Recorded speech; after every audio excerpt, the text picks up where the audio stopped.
Chiriano. Yes, sir. Paano nga ba maging sigurado ang siguro?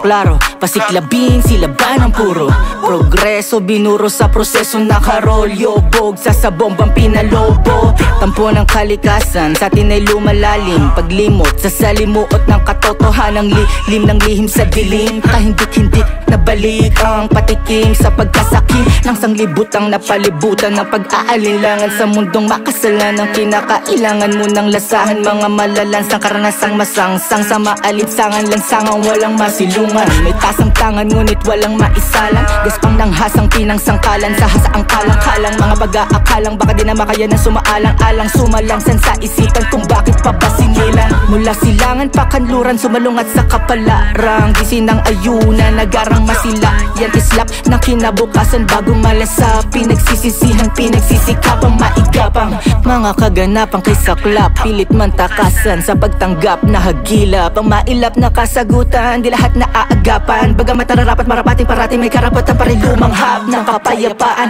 kalayaan maghayagan naman na ising ilahad. May isa sa katuparan, pumalag sa pagpalag, lumabag sa kalampag ng bumabagabag. Di baling malaglag, ang mahalagay makalapag sa palarang paliparan. Sa mga nilalakarang kalakaran, nakapagkalakalan na wala patakaran, sinusundan. Kinakailangan katatagan sa kinalalagyan, sa kalagayan pumagaan na walang pakundangan. Talaga sa pagbelta ng mga ninanais-nais matungtungan, palatuntungan, patutunguhan, tutuntunan sa lukuyan ng karaan, king kinabukasan kaliwanagan. Sa dilim na lupalupay tinangay, walang kamuang-muang nang makisakay, nakisabay na lang sa mga tunay naglagay. Nanahimik imbis na mag-ingay, mga kandilang pinatay ng mga humahawing galamay.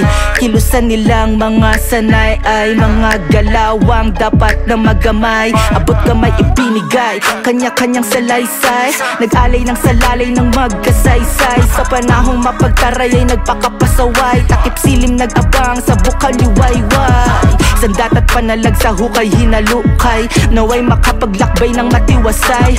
Pagkakataon ay hindi na hinihintay, ilang beses mang umaray, maniwala at magtiwala lamang sa gabay.